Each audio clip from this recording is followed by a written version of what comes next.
All right, let's talk about Gotham Knights. Why Gotham Knights got canceled? The show was dead on arrival.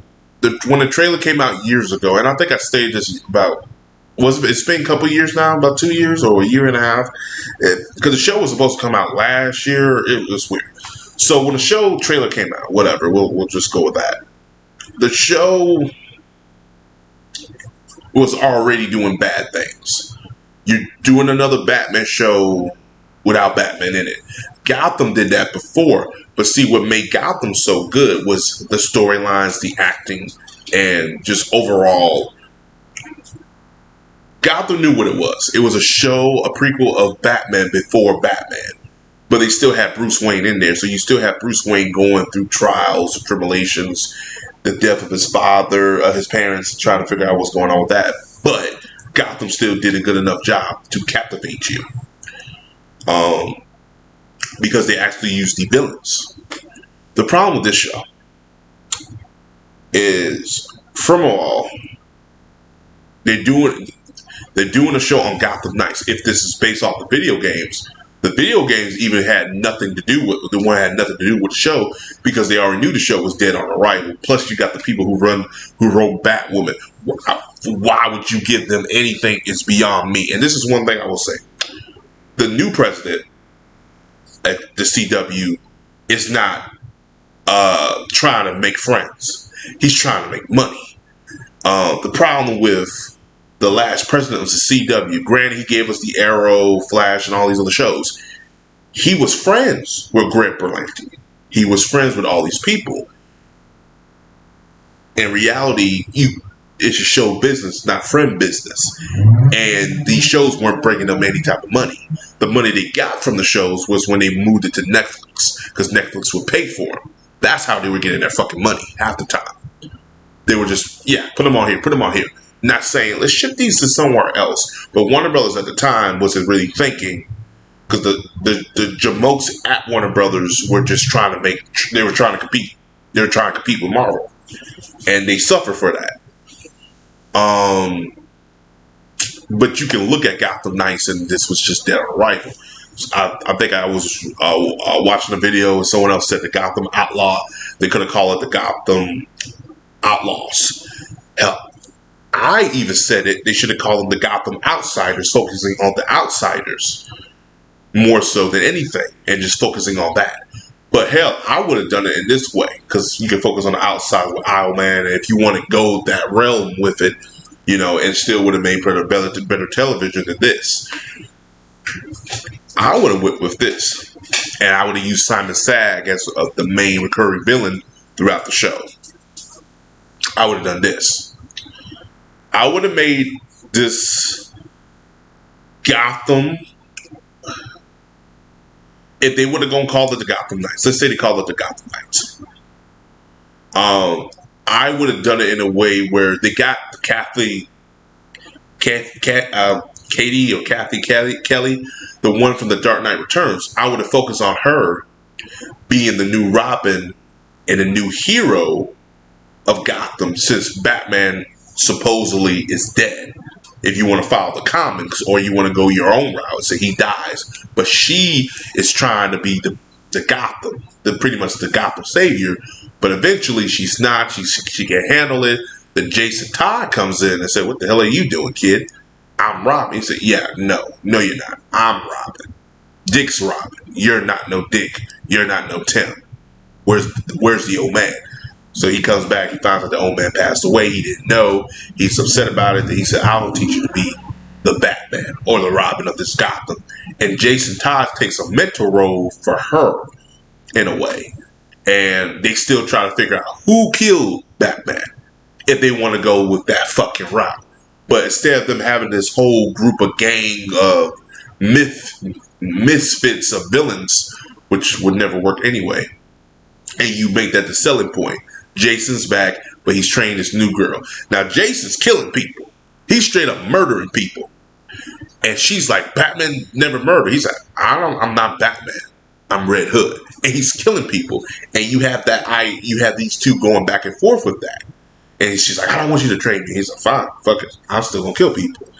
He's trying to get answers and figure out who killed Batman, but he's up there killing people, similar how Arrow was doing in the first season. And that's what you could do. That's a cool dynamic to do that. But that's just an idea. These are the ideas I'm coming up with. And I'm sitting there like, why these motherfuckers didn't come up with these same ideas? It is incompetence. It is writers that don't know what the fuck they're doing. They can have the writers strike all fucking night. But if you got writers who write shit like this, fuck them. Fuck all of them. They don't need to be writing nothing. They don't know how to write something. Me, as a fan, just came up with that little idea right now. That is more captivating than what the fuck they were doing in that last 7 to 8 episodes. Do you know why that? Not only I'm a fan, but I know how to write television, or I know how to write a story, a captivating story to make people watch and actually give a fuck about the show. I like the actor who plays Castiel, who plays Two-Face, but there's no reason Two-Face should be in here because Two-Face should already be established as a fucking villain. I would have brought him in as Hush, but that's the thing. They wanted to do their own take, and it failed. This show feels like a mix of Birds of Prey, the 2000 mid-2000 version, and a Smallville. There's no Constance. There's no nothing. The show was made for somebody. Don't know who the fuck it was. Was it made for me? Was it made for a Batman fan? And sure as hell was made for a DC fan. But the show was made for somebody, and those motherfuckers didn't turn out. If they would have turned out, the show would have got renewed. Now, if you want my opinion on this whole thing, that's it. Getting canceled probably was the best thing for it. The creators or the writers of the show came out, said that they've been shipping around, they can't find nothing. They can't find nobody who wants the show. Nobody wants that dead on arrival show. CW don't want it. Netflix don't want it. Why would you think somebody would want that show? There's no buzz behind the show. There's more negative buzz than positive buzz. You won't get your money back. And I feel bad for the actresses. I really do. The actors and actresses seem like they have fun doing it and they work their hot butts off. But they had to know. Steven Wonder blind ass knew that this show was dead on arrival. This show was not going to make it past the season 1. If it did, it would be a slim chance in hell if they wanted to. They put it next to Superman and Lois and it still didn't do well. Hell, it actually brought ratings down for Superman and Lois. The problem with the writers today, and these writers, these jamokes, these clowns who can't write fucking anything, a ham sandwich, fucking green eggs and ham book, is they're incompetent of understanding what fans want, and a lot of people say, well, it's not always about the fans. Yeah, it is. We're in this era now, the superhero bubble, where it's about to burst. So you have to cater to the fans because the fans will turn out for it. We'll talk about it. We'll promote it. We'll do everything which we need to do to make the show succeed for season 2 or 3. You just give us the good writings. You just give us the good characters. We'll do the rest. Yes, the studio has to promote it as well too. But we'll promote it too because we're out there. Ain't nobody was out there for the show. I see some people say it was good. Even I said the show was watchable, but I had to do this. I had to not be a fan. I had to take out logic away. I had to take in stupid writing, I had to do too much shit just for me to say the show is likable. That's not good. I should not be doing that. The show's not good in general. No, it's not because the fact that it's a gender-driven show.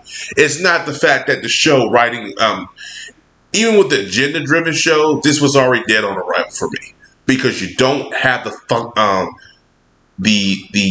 blueprint right to make the show succeed. Gotham Knights, if it was based off the video games, it wasn't going to succeed. If you can't get Dick Grayson, you can't get Tim Drake, you can't get, Timmy Turner, you can't get Jason Todd, then don't do the show. I wouldn't even bother doing it. I would have rewrote this show and said, okay, we're going to the back. But no, Greg Berlanti and company and the Goon Squad, I call them, the writers, and that former president said, yeah, this show is going to work. They'll succeed. No, fucker, it wasn't going to work. We knew it wasn't work because you have to really sit down and understand what fans want And right now we're in an era where the superhero bubble is popping. Air is slowly coming out of what Guardians of the Galaxy made, what, $800 million? Great. You know, the last one made $700 million in less time. We are in a superhero fatigue era. We are in a superhero popping the bubble era. We are no longer in the era of the Endgame, the Infinity War, the Civil Wars. Those eras are done. We're over that. Now you're starting to see sporadically where a superhero will do well. Marvel's not doing well, so the superhero bubble's not going to do well. When Marvel succeeds, then everybody succeeds. That's the same with wrestling. It's both ways. And just people need to understand that. Now, do I think that if the show went with my idea would have been better? Perhaps. If it would have done a Gotham Outlaws, it would have been better? Perhaps. If the show would have done a Outsiders, it would have been better? Perhaps. It's all depends.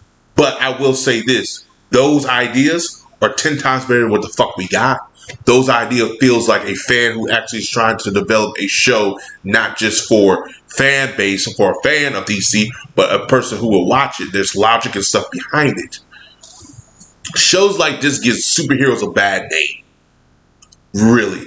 And these are the type of shows that made people turn their head back in the early 2000s too. These are the type of shit that made people turn their heads to damn films too. Okay? I will take, let me say this again.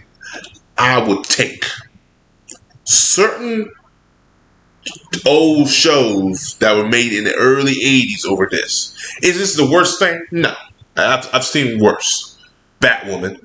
But it's a show that didn't learn the lessons of Batwoman. It's a show that didn't learn what was hit. They're trying to push their own agendas in this show, and it doesn't work. It's not over the top like Batwoman is. It's not bearing like Legend of Tomorrow was doing the last few series or Flash the last few seasons. But it is a problem. But like I said, if those writers are on that writer's strike, fuck them. They need to go because they can't write to save their fucking life. You know what I'm saying? But that's all I got to say on that. I think I talked about this enough. This is the reason why Gotham Knights got canceled. Now, these are my reasons, but you know, you tell me that down there below. As always, guys, like and subscribe. Peace. Have a Johnson day. And I got these scenes of the funeral because I thought it'd be poetic just to have them around. You know, I was looking for the Flash one, and they have the Gotham Knights where he takes a picture of that one. That's always awesome. I love that meme, but I couldn't find it. So it's more poetic. But as always, like, subscribe. Peace. Have a Johnson day. Later.